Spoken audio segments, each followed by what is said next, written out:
Sa datos ng PNP noong 2023, mahigit 10,000 babae ang biktima ng rape sa ating bansa.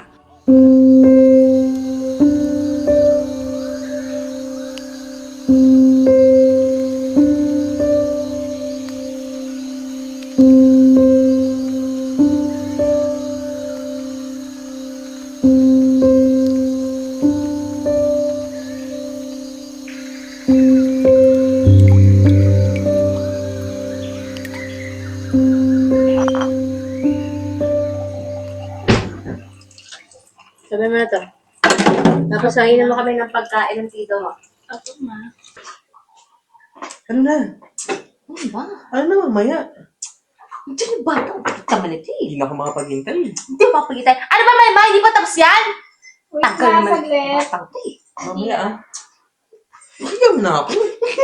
Ma! See? Dito! Ay, ito nga pala, wait lang. May nakalimutan na ibigay sa'yo. Thank you. Ito nga pala yung sinahod. Parang hindi ka na laging galit sa akin. Thank you, ho. Ayan, may panggastos ka na. Salamat. Ano na, ipasuyo naman ako, pasabayawan ka. Okay po. Kamusta ka na? Okay naman po. Sensya ka na sa nanay mo, ha? Hayaan nyo, babawi ako sa inyo.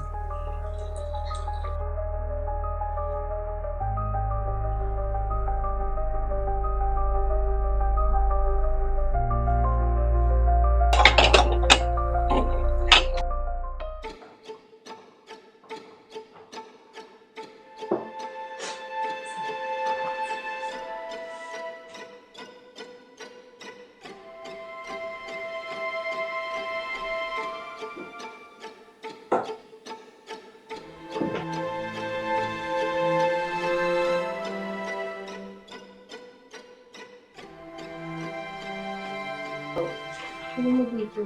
Dapat mo mag-isiro na dito. Hindi mo mag-isakot. Ba't kaya tama mo? Siguro ano to? Teacher's pet to, no? Okay ka lang? Okay ka lang? Ito ka ba? Bes, may sasabihin ko sa'yo. Ano yun?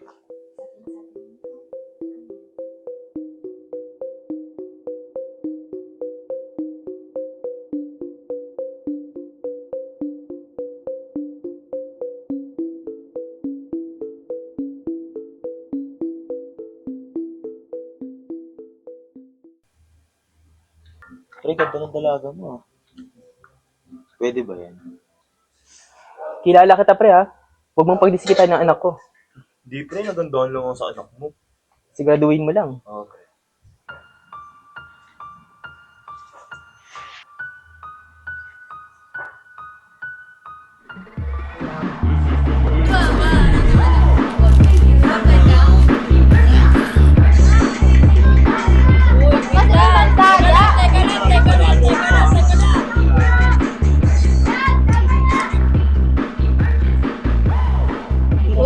Kanina pa nito dahil ito dalawa ko eh. Ay, ano ko? Hoy, ako.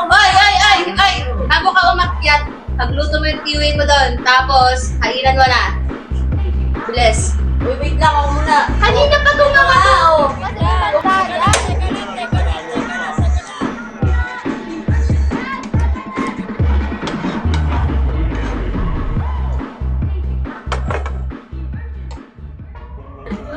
Madali siya.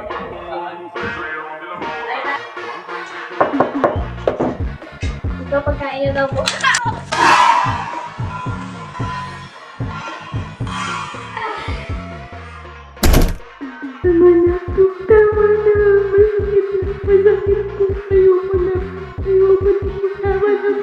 Wag po! Wag po, ayoko po. Please, ayoko po. Wag, tulong! Tulong!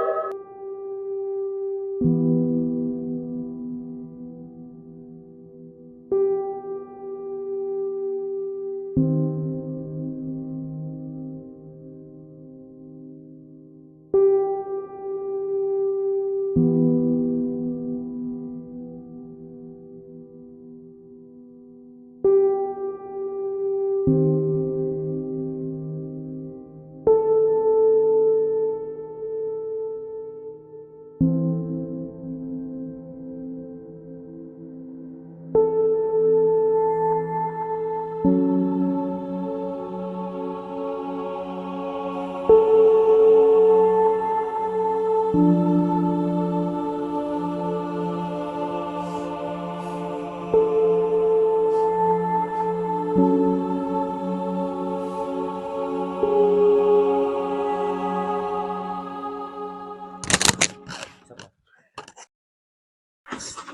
Ano naman? Aga-aga, sugal na naman.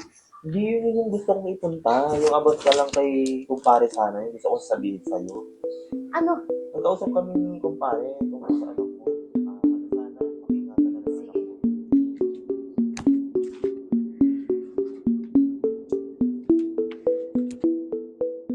Talaga ang batang yan. Oh, pinagagawa sa buhay. Ano yan? Ito na na ako. Paano na naman eh? Sa akin na itong... Saan ka naman pupunta? Ay, nako.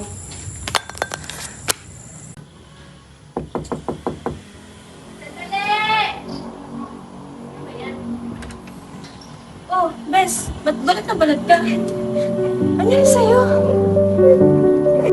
It is imperative that we create a supportive environment where women who have experienced sexual violence feel empowered to break their silence and seek justice.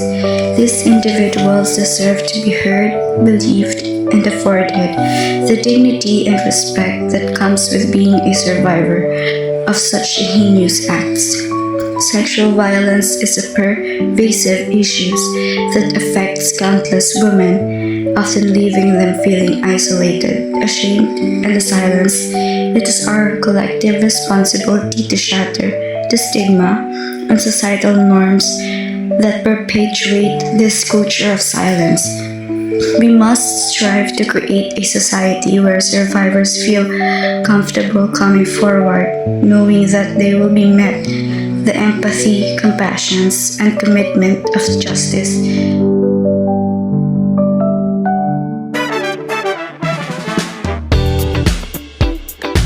Suman ka pa.